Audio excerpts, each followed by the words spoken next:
talking about relationship number 1, which is the gas particle size and gas particle speed. And then we're going to take some notes on this either today or tomorrow, depending on how much we need to talk about the mixed gas problems that we did. So first thing we did was a demo, right? And the demo, there was a tube that was open on both ends, and the tube was not curved like that one is. And then we put the cotton inside of it, right, on both sides. So you've got the cotton here, and you've got the cotton over here.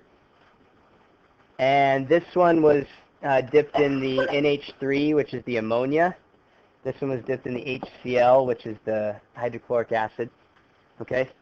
And then we basically just let it sit there for a while. Okay? And we put a stopper on both ends so that none of the gas could get out. And the gases were basically traveling through the tube, okay? Now, hopefully you guys got your measurements made on that. Hopefully each of you individually made your own measurements, not relying on someone else in your lab group to have made those measurements for you. So what you should have found was that the NH3, the line that represents the start of the reaction between these two, because when these two gases come together, they're going to form a white ring, okay? And that ring was actually closer to the hydrochloric acid than it was to the NH3, which tells you what? The ammonia traveled faster than the hydrochloric acid, okay? Which at first seems a little weird. I mean, you might think, hey, they're both gases. Why don't they just travel at the same speed, okay? Doesn't make any sense, really. But it kind of does once you understand something. So, whoops, I should put this down and erase that last line because that means nothing. But the first question here, how far in centimeters did the HCl gas travel? About how far did it travel? Did you guys measure that? 48.5 centimeters for the HCl. Oh, is that for the ammonia? Okay. So 48.5 maybe for the ammonia, okay? And then what about the HCl? 24, okay, so about half as much. Interesting. Okay, so basically the HCl didn't go as far. And I don't, we're not going to learn an equation with this that you have to use for the test, okay? I just want you to know this conceptually. So you need to calculate the molar masses of the HCl and the NH3. Now, how are we going to calculate the molar masses? How do I calculate the molar mass of HCl? You just add up hydrogen and chlorine on the periodic table, right? The bottom number there, because that tells you the molar mass. So it's going to be somewhere in the neighborhood of 36 point something, right? What is it? Okay, 36.461. What are the units for molar mass? Grams per mole, G/mole. Okay? And then the molar mass of the NH3 is going to be somewhere around 17 grams per mole, something like that. Okay? And then the question is,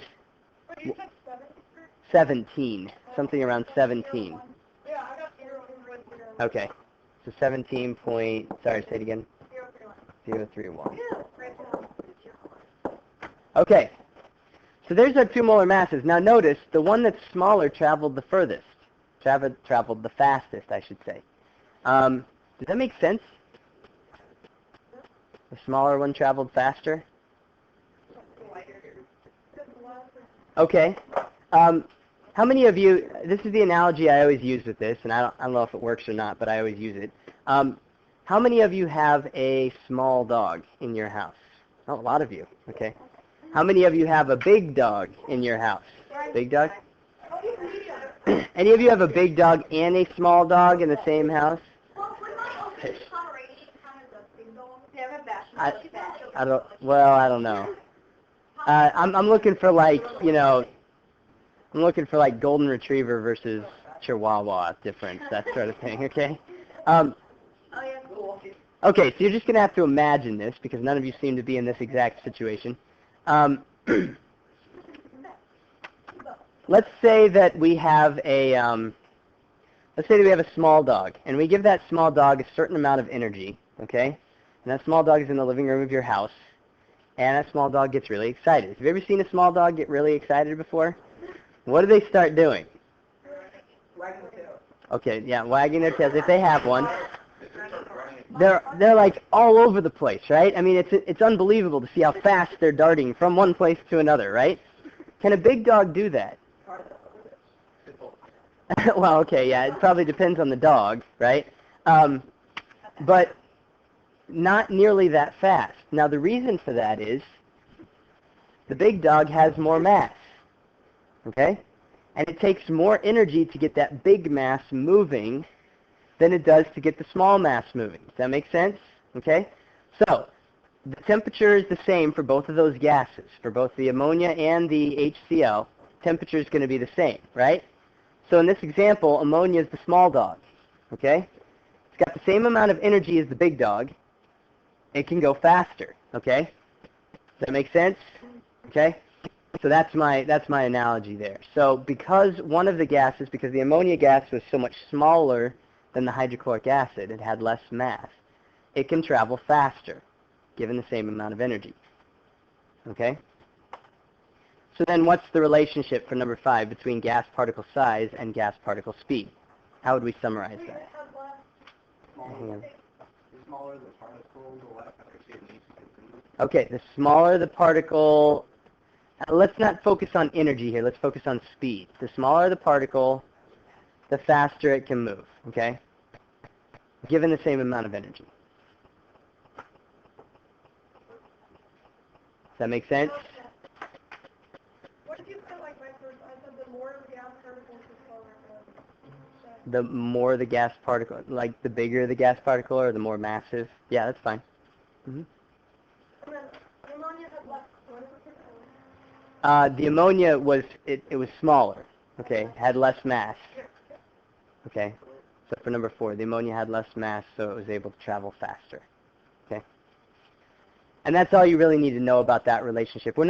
There is an equation that allows you to calculate the difference, the ratios of the speed of one gas to another, but I don't think we need to throw that into the mix right now. You've got enough equations to worry about at the moment. Okay? All right, so I think that's it for the Minilab. So you should have everything filled out at this point if you've been following along with it. Okay? All right, I'm going to stop the video, and then you guys can turn that in.